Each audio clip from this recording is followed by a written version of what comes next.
జీవించాల్సినటువంటి కొంతమంది, అంటే మీరు వ్యాపారాలు చేసుకుంటే మీ ఇష్టం, లేదా మీరు వ్యవసాయం చేసుకుని బతికితే మీ ఇష్టం, కానీ ఇవి వ్యవస్థని బాగు చేయాల్సినటువంటి, లేదా ఈ సమాజానికి ప్రపంచానికి మార్గదర్శులుగా బతకాల్సినటువంటి ఎన్నికల విధుల్లో ఉన్నటువంటి ఈ కొంతమంది అధికారులు ఈ రకంగా తగలబడితే అసలు ప్రజాస్వామ్యాన్ని ఏం చేద్దామని వీళ్ళు ఈ రాష్ట్రానికి, ఈ దేశానికి, ప్రపంచానికి, ప్రపంచంలో భారతదేశంలో ప్రజాస్వామ్యం చాలా గొప్పగా విరాజిల్లుతుంది, ఎన్నికలు ప్రజాస్వామ్యబద్ధంగా జరుగుతాయని మనందరం కూడా జబ్బలు జరుచుకుంటూ ఉంటాం బయట మిగతా దేశాలతో పోలుస్తూ. ఇదివరకు బీహార్ని, ఇంకొక రాష్ట్రాన్ని వేలుపెట్టి చూపించి అందరం మాట్లాడేవాళ్ళు పాత రోజుల్లో. అక్కడ ఎన్నికలు జరగవు సరిగ్గా, ప్రజాస్వామ్యం బతకదు, తుపాకీ రాజ్యం నడుస్తుంది, కాకీల క్రీనీడలో ప్రజాస్వామ్యం అక్కడ బతికే పరిస్థితి లేదు అనేటువంటి అనేక పుంకాలుగా మనకు నీతులు చెప్పేటువంటి పేపర్లు రాశాయి. కానీ వాళ్ళ చూసాం ఎన్నికల్ని ఏ రకంగా అపహాస్యం చేస్తూ వస్తూ.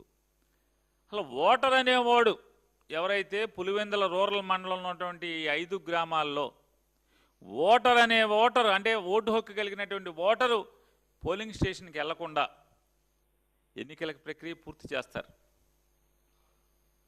అసలు డ్రామా ఎంత అంటే స్క్రిప్ట్ అదొక సినిమా డైరెక్టర్ గారు రాస్తే ఎలా అయితే షూటింగు, సీక్వెల్స్, ఎడిటింగ్లు ఎలా చేస్తారో జాగ్రత్తగా అదే రకంగా మళ్ళీ 2 చిన్న గ్రామాలను తీసుకుని రీఎలక్షన్ అంటే మళ్ళీ ఎన్నిక జరుపుతామని చెప్తారు. ఈ తంతు చూసి వాళ్ళ నిన్న జగన్మోహన్ రెడ్డి గారు మీడియా ద్వారా ఈ సమాజాన్ని సర్వనాశనం చేస్తున్నటువంటి, ప్రజాస్వామ్యాన్ని కూనీ చేస్తున్నటువంటి నారా చంద్రబాబు నాయుడు ప్రభుత్వానికి, అంటే ఆ ఎన్నికల్లో ఏం జరిగిందో రాష్ట్ర ప్రజానికానికి కళ్ళ కట్టినట్టు ఆధారాలతో సహా చూపిస్తూ ఆయన ఈ ప్రభుత్వాన్ని నాకు ఈ సమాధానం చెప్పండి అని ఛాలెంజ్ చేశారు. ఆ ఛాలెంజ్లేటికి సమాధానం చెప్పకుండా దాంట్లో ఆయన చెప్పారు, జగన్మోహన్ రెడ్డి గారు, ఎస్ మేము న్యాయస్థానాన్ని ఆశ్రయిస్తున్నాం ఈ ఎన్నికల మీద, మరీ ప్రత్యేకించి పులివెందుల జెడ్పీటీసీ అలాగే ఒంటిమిట్ట జెడ్పీటీసీ ఈ 2 ఎన్నికల మీద మేము న్యాయస్థానాన్ని న్యాయం కోసం అర్థించడానికి వెళ్తున్నాం, కోర్టు మెట్లెక్కబోతున్నాం అని చెప్పి ఆయన నిన్న చెప్పారు. వెంటనే మళ్ళీ స్క్రీన్ ప్లే మార్చుకున్నారు. అంటే పులివెందుల జెడ్పీటీసీ ఎలక్షన్ ఒకే రౌండ్లో మొత్తం కౌంటింగ్ అయిపోవాలంట. అంటే కోర్టు తలుపులు తెరిచేప్పటికీ, కోర్టు తాళాలు తీసి బూజు దులిపి జడ్జి గారు కుర్చీలో కూర్చునేప్పటికీ ఎన్నికైనట్టుగా ఈ ఎన్నికల పత్రం ఇచ్చేసేయాలి. ఎందుకంటే మళ్ళీ జడ్జి గారు ఈ ఆధారాలను చూసి మొత్తం ఎన్నికల కమిషన్ని, కలెక్టర్ని 2 మొట్టికాయలు మొట్టి ఎలక్షన్ అంతా ఆపండి అంటాడేమో అని చెప్పని కంగారు, భయం, ఆదరా బాదరా. అంటే ఎన్నిక అయిందని పులివెందుల్లో మేము గెలిచామనేటువంటి ఇది గెలుపా అని అడుగుతున్నాను. ఎవరిని మోసం చేస్తున్నారు మీరేమనుకుంటున్నారంటే ఈ రాష్ట్ర ప్రజల్ని ఏమారుస్తున్నాము మహా తెలివితేటలతో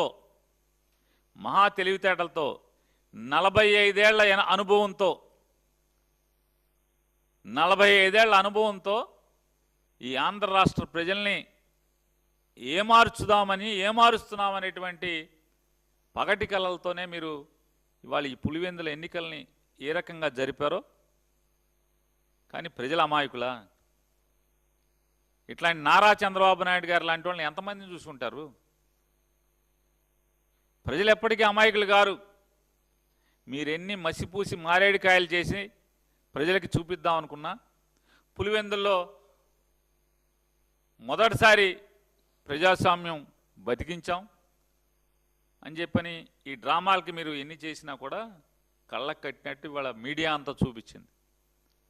అంతా ఆంధ్రజ్యోతి, అంతా ఈనాడు, అంతా TV5 కాదు కదా, ఏదోటి న్యూట్రల్గా పనిచేసేవాళ్ళు కొంతమంది ఉన్నారు.